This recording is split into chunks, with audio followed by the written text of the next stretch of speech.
আজই ডাউনলোড করুন আর এনজয় করুন আপনার পছন্দের শো। বাহ, তোমার আংটিটা তো এতক্ষণ খেয়াল করিনি। এটা কি তোমার গার্লফ্রেন্ড দিয়েছে? না না ম্যাডাম, কি যে বলেন, আমার মতন ছেলের আবার গার্লফ্রেন্ড? হ্যাঁ, না থাকাই ভালো। আমি একটা লিস্ট বানাচ্ছি। লিস্ট? কিসের লিস্ট ম্যাডাম? আরে রাইমাদির বিয়েতে সাজগোজ করতে হবে না, সেটাই আর কি। এই সঙ্গীতে কি পরবো, গায়ে হলুদে কোন শাড়িটা পরবো, আইবুড়ো ভাতের সময় কোন গয়নাটা বললে ভাল লাগবে, এটাই আর কি মন দিয়ে লিখে রাখছি। ভালো করে সাজগোজ না করলে লোকে তো বলবে যে শিক্ষামন্ত্রীর মেয়েকে কেউ আদর যত্নই করে না। তখন তো আমার বাবারই অসম্মান হবে, বলো। এত মন দিয়ে যদি পড়াশোনাটা করতেন তাহলে। এই দাঁড়াও, কি বললে তুমি? তুমি আবার পড়াশোনার কথা বললে? আর যদি তোমার মুখে আমি পড়াশোনার কথা শুনেছি না, তোমাকে আমি মেরেই ফেলবো। আমি আমার দিদির বিয়েতে আনন্দ করতে এসেছি, আর শুধু আনন্দই করব, ব্যাস। শাওন, এই শাওন, হ্যাঁ আঙ্কেল। তোমার পরীক্ষা কেমন হয়েছে?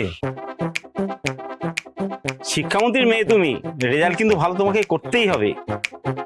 আমার রেজাল্ট বেরোলে আমি আপনাকে কল করে জানিয়ে দেবো, ডোন্ট ওয়ারি। ঠিক আছে, আসি।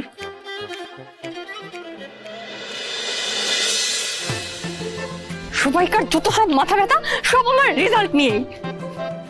বিরক্তিকর। এই শাওন, রাইমার পর তো তোমার পালা। শুনলাম তোমার বাবা নাকি বলেছেন এবার ভালো রেজাল্ট না হলে উনি তোমার বিয়ে দিয়ে দেবেন। কাকিমা, চিন্তা করবেন না, আমার রেজাল্ট হোক কি বিয়ের কার্ড, দুটোর মধ্যে একটা 1 মাসের মধ্যে আপনি ঠিক পেয়ে যাবেন। আপনি কলেজ খেয়েছেন? হ্যাঁ, ওই যে ওয়েটার ওয়েটার ওয়েটার, চাল চাল। ম্যাডাম, আমাদের এখানে কিন্তু সকাল থেকে সব রকমের ব্যবস্থা আছে। তো আপনি কি খাবেন, চা, কফি নাকি শরবত? তখন থেকে কেন আমার লেগ পুল করে যাচ্ছে বলো তো শুভ?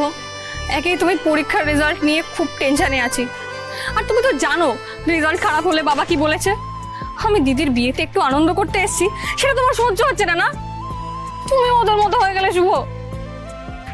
সত্যি আমি বুঝতে পারিনি, আপনাকে হাসাতে গিয়ে দুঃখ দিয়ে ফেললাম। আর হবে না। Sorry madam.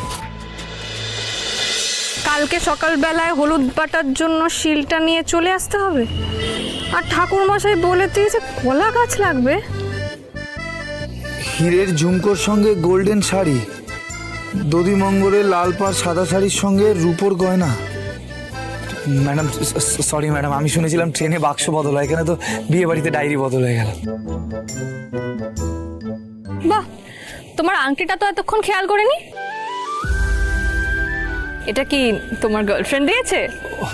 না না ম্যাডাম, কি যে বলেন, আমার মতন ছেলের আবার গার্লফ্রেন্ড? হ্যাঁ, না থাকাই ভালো। তোমার মতো ছেলেকে কে বয়ফ্রেন্ড বানিয়ে নিজের কপাল পোড়াবে বলো? এটা তো ঠিক যে তুমি সারাদিনই আমাদের বাড়িতেই পড়ে থাকো, তাহলে তোমার গার্লফ্রেন্ডটা হবে কোথা থেকে? দেখো শুন, এখন গার্লফ্রেন্ড বানালে তাকে তোমার সময় দিতেই হবে। আগে তুমি নিজের জন্য সময় বের করো, তারপর না একটা গার্লফ্রেন্ড জোটানোর কথা ভেবো।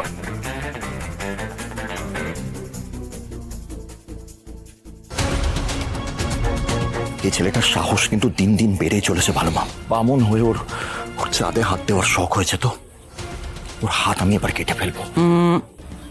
মাথা ঠান্ডা করতে হবে ম্যাডি, আমি আছি তো। আসুক না শুভর ফুল পরিবার।